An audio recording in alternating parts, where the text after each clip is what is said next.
Poems, Chapter 8. Signs of the Times.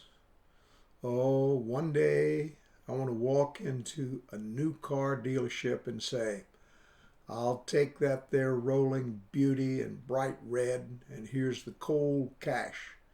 But I got a few conditions. You first got to take off them plastic signs you got stuck all over that beauty. Now, I fully expect the owner of the dealership will dash out of his sign-lined office and say, "Friend, what'd I hear you say?" And I'll say, "I want you to remove the emblems and signs from that there car so I can pay you cold cash from my pocket and own that beauty, and it won't look like no goddamn billboard." And he'll say, "Why, friend, some people buy our cars just so other people can see our emblems and signs in their driveways." And I'll say, "Well, Mr. Dealer, I ain't some people. And I ain't buying no emblems. I'm buying a car for me to look at and to drive. I ain't selling your cars, and I ain't interested in what my neighbors think I got or ain't got. I want to be what I is, and I want my car to be what it is, and it ain't gonna be no goddamn billboard." And he'll say, "Now look here, Muttonhead, we don't do business with people like you. You just take your money somewhere else, and we'll keep our cars, signs and all." And I'll just say, "Thank you. I really wanted to get a horse anyways."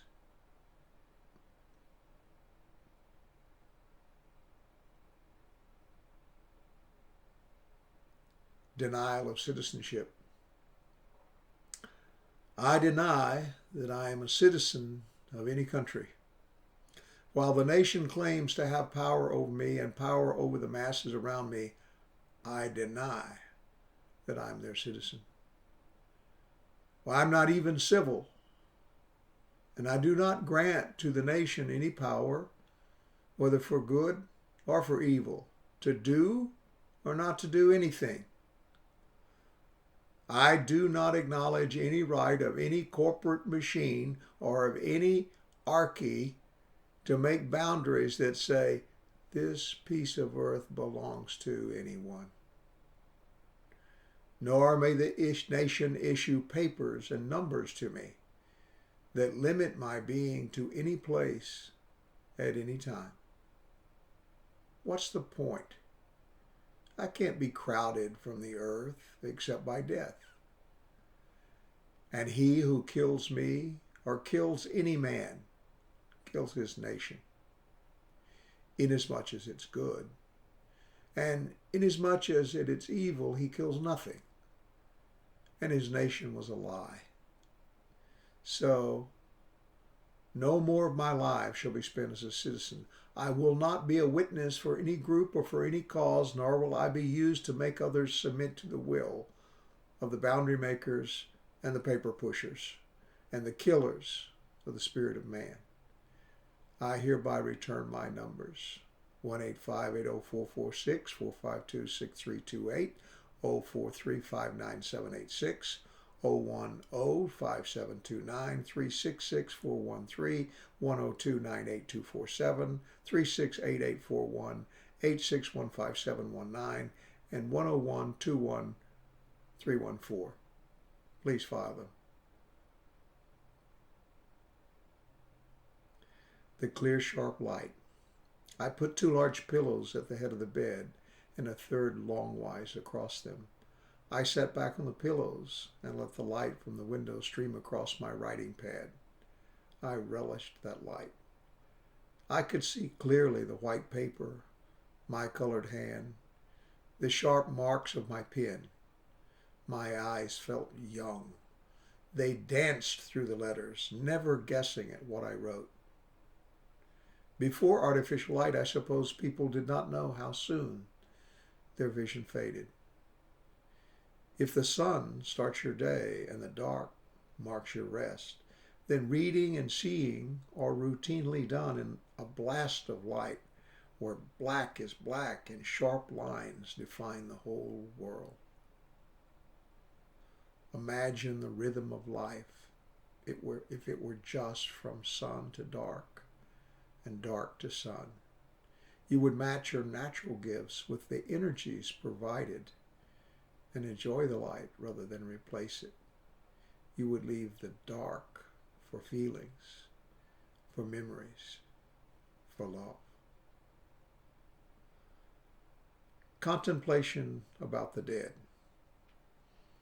Much is said about the dead, who they were and what they did.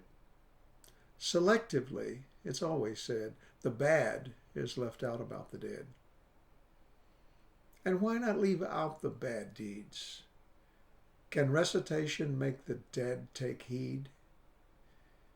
Can they be recalled by words so bold that you could save their bloody souls? What do we really know of afterlife? Are souls in purgatory full of strife? If they are, can we buy them out? Will our currency have any real clout? Let's say it's true. We change their fate. We pay up and God lets them skate. It's a hell of a deal for all concerned. The dead move up, the living learn. When I die, please withhold your praise. Instead, buy indulgences with cash you raise. Then I'll be forever blessed. A happy soul the Lord let rest. Spinning dust. The ceiling fan spins all summer. It never stops blowing. Then winter comes and off. There it is still. 4 blades covered with dust. How can that be?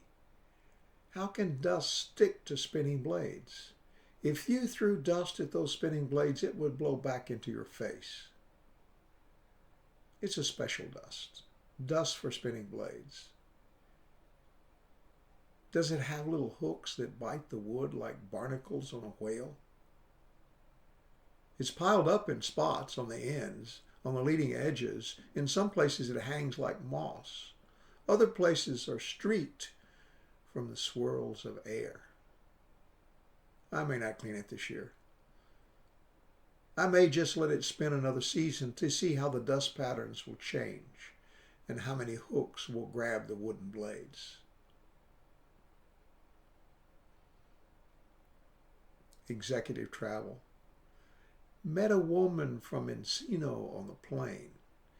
We were squashed into the last 3 seats of a 2-prop microplane built for hunchbacks. And between us sat a 300-pound construction worker. Now, she could hold down a good-sized helium balloon herself. And I've been considered joining Overeaters Anonymous. Needless to say, the plane flew nose up. And when the pilots dropped beer cans, the cans rolled back under our feet. The point is, she lost in court. First time she had been married, 40 years old. The SOB asked her where she was going, and she told him to fuck off. And the judge had just lost his estate to his ex-wife, and his new bride was pregnant and didn't like the apartment. So the judge gave the SOB the house and everything else. He thought he was hearing his own case. She's going to appeal. As soon as she wins enough money in Las Vegas, she'll get her shit back. Hell, the SOB's lawyer didn't even write a brief.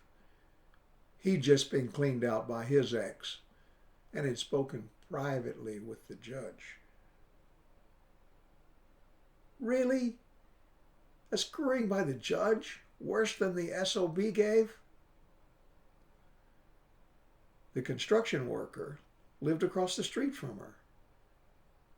He said, "Look at me." She did. They didn't know each other or either of each other's friends. A different class in the same town. I don't think he had ever been married or sober, except for this trip, which was or wasn't going to be his last, to Las Vegas, which was an okay town, but they burned his building, and he couldn't get insurance unless he paid $30,000 for $100,000 coverage, which, of course, no sane man would do unless he was going to burn his buildings, which, of course, he didn't do, but whoever did was a pro that used napalm stuff. You could throw cigarettes into it and it wouldn't light, but if you held a lighter to it, then it burned up everything. She said, "No shit. How'd you know that?" He changed the subject to Keno, which he won big at in Vegas by playing 2 and 0 5 straight times and letting it ride. But later lost the $12,000 out of his pocket after he threw a $100 bill down the stairs to the paper boy. About then we landed, and the beer cans rolled back to the front of the plane. Losing weight. My sister was very big. Once she was a research project for a Houston doctor. He put her in a room full of mirrors twice a week, and on the other days he gave her amphetamines. She became very small. It took about a year. She changed her wardrobe, considered changing husbands, threw out her grown children, took a new job, considered plastic surgery to tuck her tummy. In about 5 years, she became big again. Her gain was 2 wardrobes, a more considerate husband, children who support themselves, a bitch of a job. In balance, she was the victor. Neither her husband nor I really care how big she was or is. She's caring, funny, and a good hug. The experimental doctor's happy too. She was perfect for his study. He made tons of money using her pictures. It's nice for everyone to get through that big to little to big cycle so that the bullshit you have to hear from your family and friends ends.